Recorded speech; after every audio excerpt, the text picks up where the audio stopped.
حضرت عمر فاروق اللہ اکبر، حضرت عمر جیسا بندہ 24 لاکھ مربع میل کا حکمران، اور شاہ روم کو خط لکھ کے کہتا ہے میں منت نہیں کرتا، میں حکم دیتا ہوں۔ اتنا تگڑا بندہ۔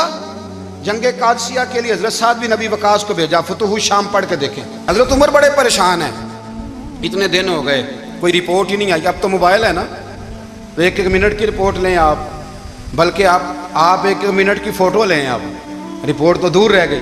حضرت عمر فاروق رضی اللہ تعالیٰ عنہ بڑے پریشان ہیں کہ قادسیہ میں حضرت سعد بن ابی وقاص کے ساتھ لوگ جہاد کرنے گئے، رپورٹ کوئی نہیں آ رہی۔ اتنے پریشان تھے کہ باہر نکل کے نا اس رستے پہ بیٹھ جاتے جو رستہ قادسیہ کی طرف سے آتا تھا، جو بھی آتا جاتا پوچھتے جنگ کے کیا حالات ہیں۔ ادھر جب اللہ نے فتح دے دی نا تو حضرت سعد بن ابی وقاص رضی اللہ تعالیٰ عنہ نے نا ایک قاصد کو خط دے کے بھیجا، کہنے لگے عمر کے پاس جاؤ، انہیں اطلاع دو کہ الحمدللہ اللہ نے اسلام کو فتح عطا کر دی ہے۔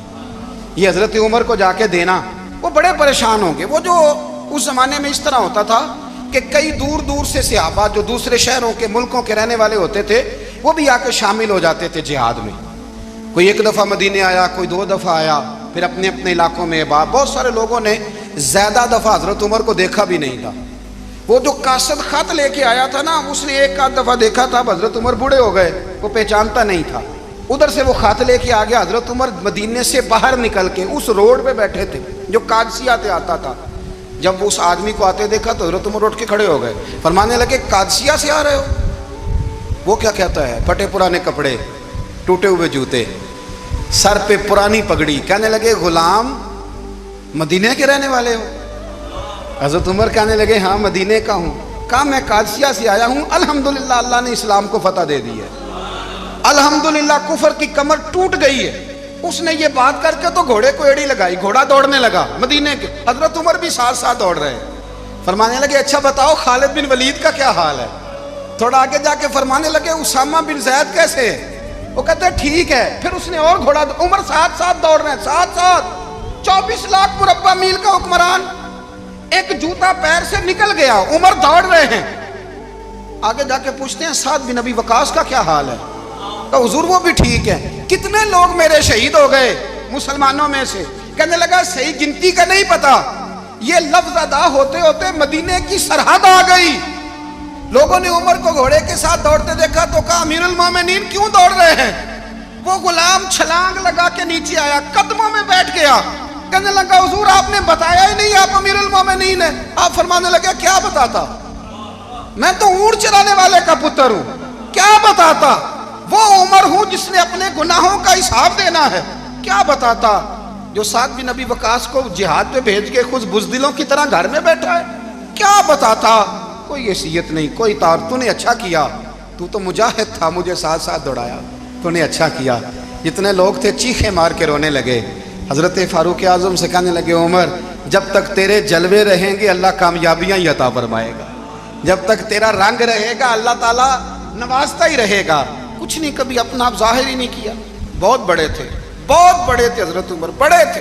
حضرت ابو رافع غلام تھے، قرآن پاک بڑا سونا پڑھتے تھے۔ حضرت عمر جب بھی انہیں ملتے کہتے ابو رافع تو عمر سے اچھا ہے، قرآن بڑا شاندار پڑھتا ہے۔ تو وہ کہتے حضور اگر میں قرآن صحیح پڑھتا ہوں تو آپ کو قرآن کی تشریح زیادہ صحیح آتی ہے، آپ بھی تو مجھ سے افضل ہیں۔ تو آپ فرماتے نہیں پھر بھی تو مجھ سے افضل ہے۔ کیوں؟ اس لیے کہ تو اپنے آقا کی نوکری بھی ٹھیک کرتا ہے اور رب کی عبادت بھی ٹھیک کرتا ہے، اور مجھے خالی صرف عبادت کرنی ہوتی ہے وہ بھی ٹھیک نہیں کر پاتا۔ ساری زندگی اپنا محاسبہ، ساری زندگی اپنے گریبان میں دیکھا، ساری زندگی اپنے آپ کو پرکھا، اپنے آپ کو ٹٹولا۔ 62 سال عمر بیت گئی۔ حضرت حذیفہ بن یمان ایک صحابی تھے، میرے نبی کریم علیہ السلام نہ ان سے راز کی باتیں کرتے تھے۔ ہر بندے کا ہاضمہ ٹھیک نہیں ہوتا، سب سے راز کی بات نہیں کرنی چاہیے۔ حضرت حذیفہ بن یمان کہتے ہیں حضور راز کی باتیں بتاتے۔ مدینہ منورہ میں جو منافقین تھے ان کی لسٹ بھی نبی پاک نے حضرت حذیفہ بن یمان کو دی تھی۔ جب کوئی مشکوک آدمی مر جاتا نا تو صحابہ کہتے ہیں ہم دیکھتے اگر حضرت حذیفہ نے جنازہ پڑھا ہے تو ہم بھی جنازہ پڑھ لیتے۔ نبی پاک نے بھی کچھ جنازے نہیں پڑھے، ترمذی میں ہے، فرمایا عثمان سے جو بغض رکھے اس کا جنازہ نہیں پڑھیں گے۔ حضرت حذیفہ بن یمان اگر جنازہ پڑھتے تو لوگ پڑھتے، وہ نہ پڑھتے تو لوگ جنازہ نہ پڑھتے۔ حضرت حذیفہ بن یمان کہتے ہیں جناب عمر فاروق کی خلافت کے آخری ایام تھے، کچھ دنوں کے بعد وہ شہید ہو گئے۔ فرماتے ہیں آدھی رات کا وقت تھا، میں گھر میں سویا تھا بڑا بے فکر، اچانک میرے دروازے پہ دستک ہوئی، میں گھبرا کے اٹھا، اتنی رات کو کون آیا؟ کہتے ہیں قربان جاؤں، دروازے پہ گیا تو امیر المومنین فاروق اعظم دروازے پہ۔ میں نے کہا عمر کوئی حکم تھا تو مجھے بلا لیتے۔ کہنے لگے میں نا امیر بن کے نہیں آیا، تیرا ویر بن کے آیا ہوں۔ امیر المومنین کی حیثیت سے سرکاری کام سے بلاتا تو وہاں بلاتا، مجھے ایک ذاتی کام پڑ گیا۔ کہتے ہیں میں نے عمر کو گھر کی اندر بلا کے چارپائی پہ بٹھایا، میں نے کہا حضور میں غریب آدمی ہوں، میں کیا آپ کے کام آ سکتا ہوں؟ تو کہتے ہیں انہوں نے نا مجھے ساتھ بٹھا لیا، پھر میرا ہاتھ پکڑ لیا، کہنے لگے تو عمر کو جانتا ہے؟ عمر جھوٹ نہیں بولتا، تو جانتا ہے عمر وعدوں کا پکا ہے؟ کہا حضور جانتا ہوں۔ کہا میں اس وقت آیا ہوں جب دیکھ بھی کوئی نہیں رہا۔ حضرت حذیفہ بن یمان کہتے ہیں پریشان ہو گیا، حضور پہلیاں نہ بجھوائے، مہربانی کر بتائیں کدھر آئے ہیں؟ تو حضرت عمر فاروق فرمانے لگے 62 سال کا ہو گیا ہوں، 63 میں چل رہا ہے، داڑھی سفید ہو گئی ہے، پھل پک گیا، اٹھ فریدہ ستیا، داڑھی آ گئی پور، اگا نیڑے آ گئی، پچھا رہ گئی دور، اب قبر اشر کا معاملہ صاف نظر آنے لگا ہے۔ کہا حضور مجھ سے کیا چاہتے ہیں؟ حضرت عمر رو پڑے، کہنے لگے آج میں عشاء کے بعد نکلا ہوں تو نبی پاک کے صحابہ مجھے نیک کہہ رہے تھے، پھر میں نے بچوں کی ماں سے اور بچوں سے بھی پوچھا ہے، وہ بھی مجھ سے راضی ہیں، پر حذیفہ تیرے ساتھ نبی پاک راز کی باتیں کرتے تھے، سچ بتا کہیں عمر کا نام منافقوں میں شامل تو نہیں؟ سچ بتا ان منافقین میں تو شامل نہیں، کہیں اوپر سے تو نہیں سارا کچھ؟ حضرت حذیفہ بن یمان کہتے ہیں میں باپ کے مرنے پہ اتنا نہیں رویا جتنا عمر کے سوال پہ رویا۔ میں قدموں میں بیٹھ گیا، میں نے کہا نہیں عمر یہ تو میں نے نہیں سنا، لیکن یہ میں نے نبی پاک سے ضرور سنا ہے کہ میرے بعد اگر کوئی نبی ہوتا تو عمر ابن خطاب ہوتا۔ یہ میں نے اپنے کانوں سے سنا ہے کہ عمر جس گلی سے گزرے شیطان راستہ بدل جاتا ہے۔ یہ میں نے اپنے کانوں سے سنا ہے کہ 950 سال حضرت جبریل جناب عمر کی شان بیان کریں تو پھر بھی بیان نہیں ہو سکتا، یہ میں نے ضرور سنا۔ دوستو ساری زندگی حضرت عمر نے اگر دوسروں کا محاسبہ کیا تو اپنا اور اپنے بچوں کا بھی کڑا خیال رکھا، اپنی ذات پر بڑی توجہ دی۔ جو لوگ اپنا بھول جاتے ہیں نا، ہمیں اپنی صحت کا بڑا خیال ہے لیکن اپنی روحانی زندگی کا کوئی خیال نہیں ہے۔ حضرت عمر فاروق رضی اللہ تعالیٰ عنہ نا باہر والوں کا بھی بڑا سخت حساب کرتے تھے، بڑا۔ ایک گورنر صاحب نے لباس بڑا شاندار پہننا شروع کر دیا تھا تو حضرت عمر نے اتروا کے نا تو انہیں ٹاٹ کا لباس پہنا کے تو اونٹ چرانے کی ڈیوٹی دے دی تھی، اتنا سخت احتساب کرتے تھے۔ کسائی کی دکان پر بھی 1-2 گھنٹے کھڑے ہوتے تھے، جو آدمی مسلسل 2 دن گوشت خریدتا تھا نا فرماتے تھے اس کا ٹیکس بڑھا دو، لوگوں کو دال نہیں مل رہی اور یہ روز گوشت کھاتا ہے۔ حضرت فاروق اعظم اس کو جزیہ کہا جاتا تھا، یا کچھ اور معاملات ہوتے تو بڑھا دیتے تھے۔ مسلسل جو 2 دن آدمی گوشت کھاتا تھا فرماتے تھے مدینے میں غربت ہے، اگر یہ والا نظام تم کرو گے تو غریب لوگ کس کی طرف دیکھیں گے؟ لیکن اس سے زیادہ بڑھ کر جو ان کی زندگی کا معیار اور سٹیٹس تھا وہ یہ تھا کہ اپنے گھر کا خاص خیال رکھتے، خاص توجہ کرتے۔ ملک شام سے اور ایران سے کچھ لوگ آپ کی خدمت میں آئے تو وہاں سے کچھ کنیزیں بھی آئیں، ان کے بادشاہ کا پیغام لے کے۔ شاہ ایران کی کنیز کو ملکہ نے کہا کہ نا حضرت عمر کی زوجہ کو دیکھ کے آنا ذرا کس طرح کی ہے۔ ہمارے ملک میں کیا کہتے ہیں خاتون اول، باقی سارے دونوں میں خاتون اول، ذرا خاتون اول کو دیکھ کے آنا۔ تو وہ جب آئی نا گھر میں ملنے تو کہا کہ مجھے میری ملکہ نے کہا تھا کہ عمر کی زوجہ سے اہلیہ سے ملاقات کر کے آنا، تو حضرت عمر کی اہلیہ نے نا ایک جوڑا کپڑوں کا دے دیا ملکہ کے لیے اور ایک خوشبو کی شیشی دے دی۔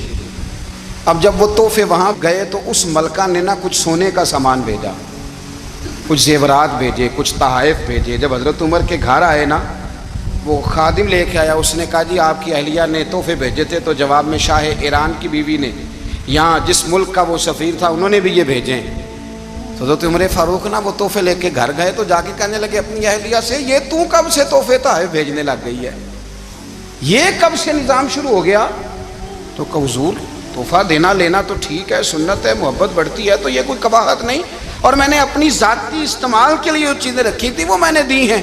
تو حضرت عمر فاروق رضی اللہ تعالیٰ عنہ فرمانے لگے ہم نے کسی ملک کے ساتھ اور اس کے بادشاہ کے ساتھ ذاتی تعلق نہیں بنانا، تعلق جو بھی بنے گا رسول اللہ کے دین کی برکت سے بنے گا، ذاتی رشتے نہیں ہم نے قائم کرنے، ذاتی۔ آپ کے ملک کی جو ایئر لائن جس کا ہر سال خسارے کا ڈنڈورا پیٹا جاتا ہے نا، وہ ہمارے بادشاہ صاحب اور صدر صاحب اگر غیر ملکیوں کو گھوڑا کبھی بھیجنا ہو نا، گھوڑا، تو پورا ایک جہاز گھوڑا لے کے تحفے میں جاتا ہے، پورا جہاز غریب قوم کا یہ سرمایہ، اور قوم بڑی بادشاہ ہے، لائنوں میں لگ کے ووٹ دیتی ہے، دو کام ہمیشہ لائن میں لگ کے کرنے، ایک بل لائن میں لگ کے جمع کرانا ہے اور ایک ووٹ لائن میں لگ کے، تاکہ پھر پورے 5 سال لائن میں ہی لگے رہیں۔ مرضی سے آپ ووٹ دینا، پر جو بات درست ہے اس کو سنو۔ حضرت عمر فاروق رضی اللہ تعالیٰ عنہ نے اپنی اہلیہ سے پوچھا کتنے کا تھا وہ تیرا جوڑا اور خوشبو کی شیشی؟ انہوں نے کہا 3 دینار کی۔ فرمایا یہ 3 دینار تیرے اور باقی جو تحفے آئے ہیں وہ تو خود کہہ، چونکہ اس نے تیرے نام بھیجے ہیں، تو کہہ کہ میں مال غنیمت میں دیتی ہوں، تو کہہ میں مسلمانوں کو کہہ۔ تو زوجہ ہنس پڑی، کہنے لگی میں نہ بھی کہوں تو مجھے کہنا تو پڑے گا ہی، کہنا تو میں نے ہے ہی، کیونکہ سامنے عمر فاروق ہیں، لہذا فرمایا کہہ دیتی ہوں میں نے دیا خزانے کو۔ حضرت عمر نے جمع کرا لیا۔ میں یہ کیا بات ہوئی، میرے گھر والے جو مرضی کریں، ان کا معیار زندگی جس طرح کا مرضی ہو۔ اور حضرت عمر ایک جملہ کہا کرتے تھے، اللہ کرے کہ یہ باتیں اس دور حاضر میں ہماری سمجھ میں آئیں۔ حضرت عمر فاروق رضی اللہ تعالیٰ عنہ اپنے بچوں کو فرمایا کرتے تھے کہ بہت آدمی کو بھوک لگی ہو نا، اور پھر اس کی پسند کا کھانا پکا ہو، جتنے شوق سے وہ اس کھانے کو دیکھتا ہے نا، فرمایا اس طرح پوری قوم اپنے بادشاہوں کے خاندان کو دیکھتی ہے، اس تیزی کے ساتھ دیکھتے ہیں کہ ان کے گھر میں کیا ہو رہا ہے، ان کا معیار زندگی کیا ہے، ان کا سٹیٹس کیا ہے۔ آپ کے بچے دونوں کاروبار کے لیے مصر گئے، ایک بہت بڑا قافلہ گیا مدینے سے مصر تجارت کے لیے، تو یہ گئے تجارت کے لیے، تو حضرت عبداللہ ابن عمر، حضرت عبید اللہ ابن عمر، حضرت عمر کے دونوں بیٹے گئے۔ جناب عمر فاروق کے بچے جب وہاں پہنچے تو مصر کے گورنر نے نا لوگوں کو تعارف کرایا کہ یہ عمر فاروق کے بیٹے ہیں۔ ایک چھوٹی سی بات کر دوں، یہ چودھری کے بیٹے کو کون بتاتا ہے کہ تو چودھری کا بیٹا ہے؟ باہر والے بتاتے ہیں، گھر والے۔ اور سیٹھ صاحب کے بیٹے کو کون بتاتا ہے کہ تو سیٹھ صاحب کا بیٹا ہے؟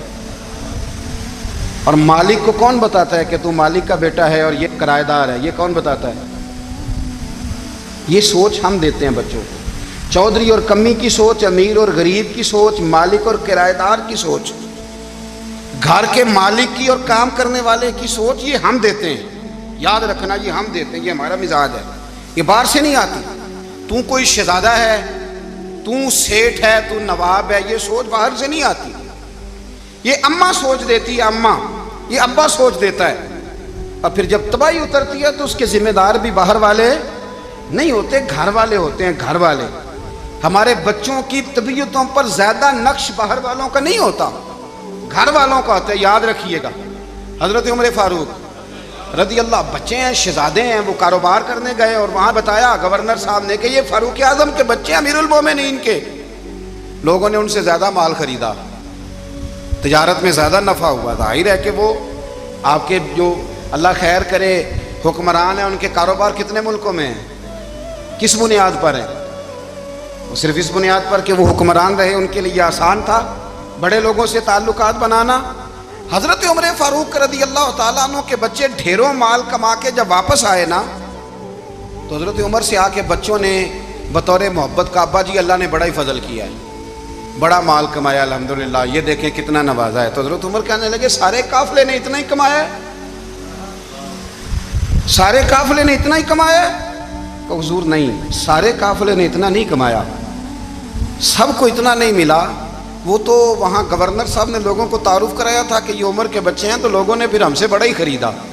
تو حضرت عمر فرمانے لگے ٹھیک ہو گیا، میں بات سمجھ گیا، اس طرح کرو، جو تمہاری اصل زر تھی نا، جو راز تھی، وہ رکھ لو اور باقی سارا مال مال خزانہ میں جمع کرا دو، اس لیے کہ یہ تم نے تجارت نہیں کی، یہ تم نے اپنے باپ کا نام بیچا ہے، یہ تم نے امیر المومنین کے بیٹے ہونے کا فائدہ اٹھایا ہے۔ فرمایا یہ تمہارا نہیں حق، یہ مسلمانوں کا ہے، اس لیے کہ یہ مال تم نے محنت سے نہیں کمایا، یہ باپ کی کرسی کا فائدہ اٹھایا ہے۔ اور فرمایا اگر تم نے مال جمع نہ کرایا تو میں مال بھی لے لوں گا زبردستی اور کوڑے بھی ماروں گا، ڈبل سزا دوں گا، مرضی سے جمع کراؤ گے تو کوڑوں سے بچ جاؤ گے،